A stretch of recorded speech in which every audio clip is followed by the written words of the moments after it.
The 2026 new league year is quickly approaching, so NFL teams have little time to assemble their free agent wish lists. With that, how about we dive into one free agent that every NFL team needs to sign in the offseason?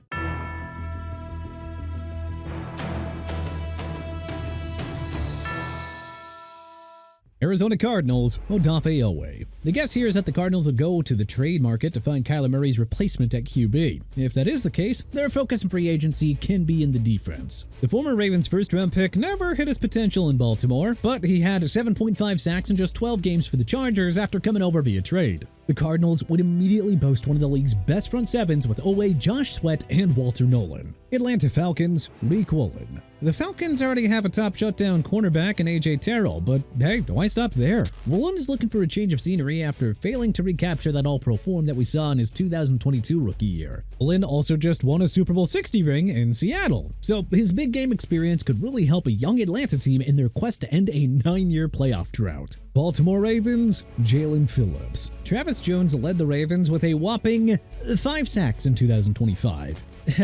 Yeah, no wonder this team was such a disappointment. New head coach Jesse Minter will need some fresh faces on that defense. The Ravens usually ace their big free agent signings, so adding Phillips to the mix could shore up a pass rush that was uncharacteristically invisible last year. Buffalo Bills, Mike Evans. If Evans hits free agency, the Bills won't have to make much of a pitch to Evans. Just ask the future Hall of Famer how much he wants, fill the blank check, join Josh Allen, and the rest will take care of itself. Buffalo desperately needs a number 1 receiver to break through in the AFC. Evans is a consistent 1,000-yard threat with a Super Bowl championship on his resume. A 2-year deal worth around $20 million something annually is ideal for both sides. Carolina Panthers, Devin Lloyd. The Panthers haven't had a real difference maker on defense since trading Brian Burns to the Giants 2 years ago. If Lloyd prices himself out of Jacksonville, well, the Panthers must do whatever it takes to bring him aboard. Lloyd had 5 interceptions, 7 pass breakups, and 1.5 sacks in his contract year. That is the type of difference maker the reigning NFC South champions need to take the next step forward in the NFC. Chicago Bears,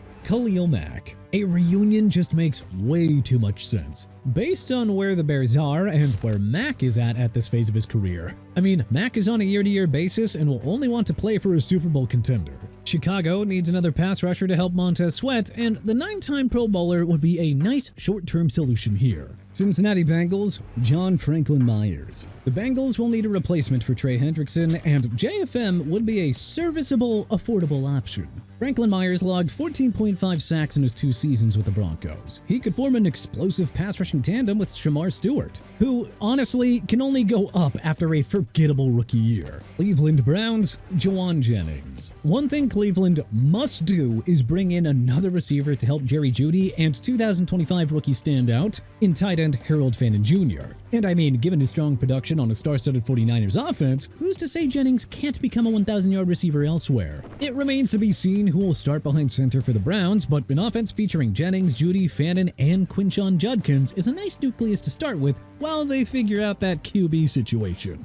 Dallas Cowboys, Cameron Curl. The Cowboys took care of priority number 1 by keeping George Pickens. Now the focus turns to the defensive side of the ball. Dallas' secondary is devoid of playmakers. Curl is a Swiss Army knife who can line up anywhere in the secondary. Denver Broncos, Alec Pierce. The Broncos' last pressing roster weakness is another capable 1,000-yard receiver to take some of the pressure off of Cortland Sutton. We know a Sean Payton and Bo Nix-led offense loves the deep ball, and just saying, Pierce has led the NFL in yards per catch in consecutive years. Pierce averaged 21.3 yards per reception in 2025 and 22.3 the year before. That big playability would take an already solid Denver offense to a whole nother level. Detroit Lions, Trey Hendrickson. The 4-time Pro Bowl is the best defensive player on the market this year. Won't come cheap, but Dan Campbell and the Lions have to do everything they can to bring him to Motor City. Detroit's main weakness is pass rushing depth outside of Aiden Hutchinson. Getting these 2 superstars playing together would reassert the Lions as the team to beat in a stacked NFC. And Hendrickson would be motivated to play for a contender after being stuck on a mediocre Bengals team. Green Bay Packers, Jalen Watson. the Packers' secondary is missing a capable shutdown corner. Since they usually do well in free agency, why not pay the big bucks for Kansas City standout Jalen Watson? Evan Williams and Xavier McKinney already form arguably the league's best safety tandems. Adding a stud corner who's allowed a passer rating of below 80 in consecutive years might give Green Bay the NFL's best secondary. Houston Texans, Breece Hall. The Texans' sluggish offense really missed Joe Mixon last year. Instead of counting on the aging running back to get back to full health, however, why not just replace him with arguably a top 10 running back in football? Hall could take over as the backbone of a Houston offense that can't keep putting games in the hands of CJ Stroud. If Hall could put up Pro Bowl-like numbers on the Jets, just imagine what he could do on a competent Texans squad. Indianapolis Colts, Daniel Jones. It has to be Danny Dimes for the Colts. There are no other free agents to prioritize right now. Jones would have gotten Indy into the playoffs if not for a season-ending Achilles tear. He was the perfect fit in Shane Steichen's offense. At the very least, the Colts gotta put the franchise tag on Jones. Jacksonville Jaguars, Quay Walker. If the Jaguars can't retain Devin Lloyd, they can find an affordable replacement in Quay Walker. The former Packers 2022 first-round pick has elite athleticism and speed, but he could never put it all together in Green Bay's deep front seven. Perhaps a move to Duval County can help Walker maximize his potential. He could do way worse than playing alongside Josh Hines-Allen and Trayvon Walker after all. Kansas City Chiefs, Travis Etienne Jr. The Chiefs haven't had a 1,000-yard rusher since 2017. The lack of a dynamic running back finally caught up to the Chiefs in a dismal 2025 season, and you had better believe that the front office took note. Travis Etienne Jr. has 3 1,000-yard seasons on his resume, but he also is very deadly in the passing game. He is the perfect do-it-all weapon to help Patrick Mahomes and this offense regain its potent form in 2026. Las Vegas Raiders, Wan'Dale Robinson. The Raiders will need a new number 1 receiver after trading Jacoby Myers to the Jaguars at the deadline. They're about to take Fernando Mendoza with the first overall pick, so how about adding this 1,000-yard receiver to complement Brock Bowers and Ashton Genty on offense? Mendoza would be well-suited to produce right away in an offense like this. Los Angeles Chargers, Joel Bitonio. The Chargers O-line was ripped to shreds after losing tackles Rashawn Slater and Joe Alt to season-ending injuries. Those two will fix up things in 2026, but the interior O-line needs a big-time upgrade. The 7-time Pro Bowl guard will want to play for a contender after spending his career in Cleveland up to this point. Bitonio plus healthy versions of Slater and Alt would give LA the makings of a top 5 O-line. Los Angeles Rams, Nashawn Wright. The Rams are still searching for their first stud shutdown corner in the post-Jalen Ramsey era. Wright, who just had a career year in Chicago, would do wonders in a Rams defense that's otherwise set at every other position. Defense with Wright, Kobe Turner, Jared Verse, and Byron Young would push the Rams that much closer to the Super Bowl, after they fell just short of the big game this past season. Miami Dolphins, Malik Willis. Unless Miami is able to facilitate a move for someone like Kyler Murray or Kirk Cousins, Willis should be their number 1 priority in free agency. The dual-threat quarterback looked like a capable starting signal caller with 3 quality starts for the Packers over the last 2 years. Willis could ignite a Miami offense built around speed, namely Jalen Waddle and Devon Achane. Look, it just seems like a pretty good move. Minnesota Vikings,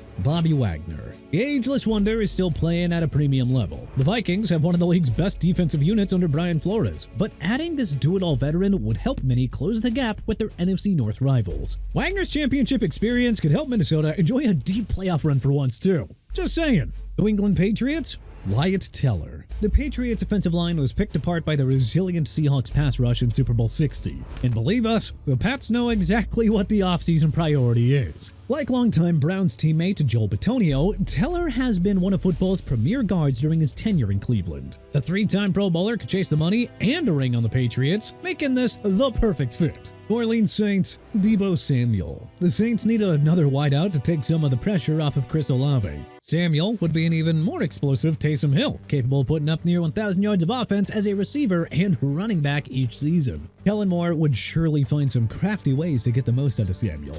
And you know, he would be a lot of fun in that offense with Tyler Shuck, Olave, Alvin Kamara, and Juwan Johnson. New York Giants, Tyler Linderbaum. The Giants have a pressing need at center. John Harbaugh oversaw Linderbaum's development in Baltimore, and the fit is just too perfect. Jackson Dart took way too many hits as a rookie. If they can have Linderbaum anchoring the middle with Andrew Thomas solidifying the blindside spot, Dart would be spending a lot less time on the ground. New York Jets, Boye Mafe. The Jets tore down a once promising defensive nucleus by trading away Quinnen Williams and Sauce Gardner at the deadline. Where With a ton of cap space at their disposal, they can dip their feet in a deep free agent class of pass rushers. Seahawks edge rusher Boye Mafe will seek a fresh start after moving down into a rotational role last season. The Jets will be happy to start Mafe, who could be the ideal sidekick to Will McDonald IV. Philadelphia Eagles, Jadeveon Clowney. The Eagles' front seven looks a whole lot different now than the one that willed them to a Super Bowl 59 title a year ago. Adding more youth at the draft is absolutely necessary, but they can add some proven veterans to help in the short term for another hopeful Super Bowl run. Clowney found the fountain of youth in Dallas last season, logging 8.5 sacks in 13 games. He can be a real difference maker on an even more prolific Philadelphia front seven. Pittsburgh Steelers, Romeo Doubs. We're assuming that Aaron Rodgers returns to Pittsburgh in 2026. Regardless of who's behind center, the Steelers cannot head into next season with the same receiving room. DK Metcalf can't be the only one doing something.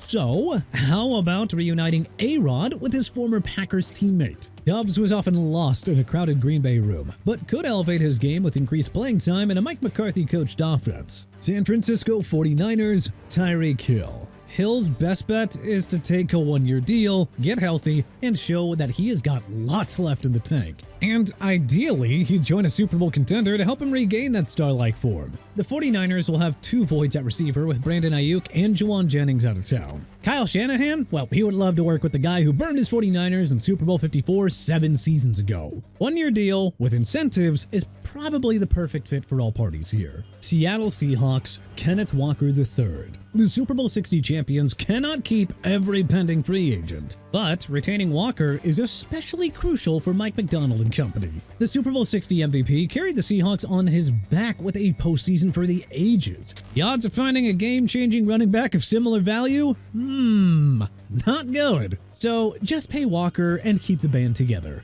Everyone stays happy. Tampa Bay Buccaneers, Bradley Chubb. Chubb stayed healthy in 2025 and reminded everyone of his game-wrecking abilities, notching 8.5 sacks on a lousy Miami team. Now he gets to pursue a ring after being stuck on mediocre teams throughout his entire career.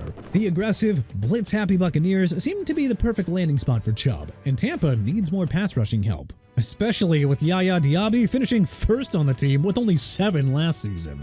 Tennessee Titans, Dallas Goedert. The 2025 Titans had one of the worst sets of skill position players that we've ever seen. Sorry if it's harsh, but no player hit 60 receptions or 570 receiving yards. Just saying. If the Eagles don't re-sign veteran tight end Dallas Goedert, then the Titans should be all over this. He's a consistent 800-yard threat, and that's in a rush-happy Tennessee offense. As a reliable third-down security blanket and red zone weapon, Goedert could easily emerge as Cam Ward's top target. Washington Commanders, Kelby Bryant. Commanders head coach and ex-Seahawks defensive coordinator Dan Quinn has a rich history of working with elite safeties. If he paid close attention to Bryant and the Seahawks' dark side defense, well, he'll have Bryant's agent on speed dial. The Commanders have few difference makers on defense. Adding this do-it-all safety and Super Bowl champion in the secondary would be a nice starting point in reshaping the unit. But which other free agents do you want your favorite NFL team to sign in the offseason? Let us know in the comment section below. If you like this video and learned a thing or two, then clicking the like button helps us out a ton.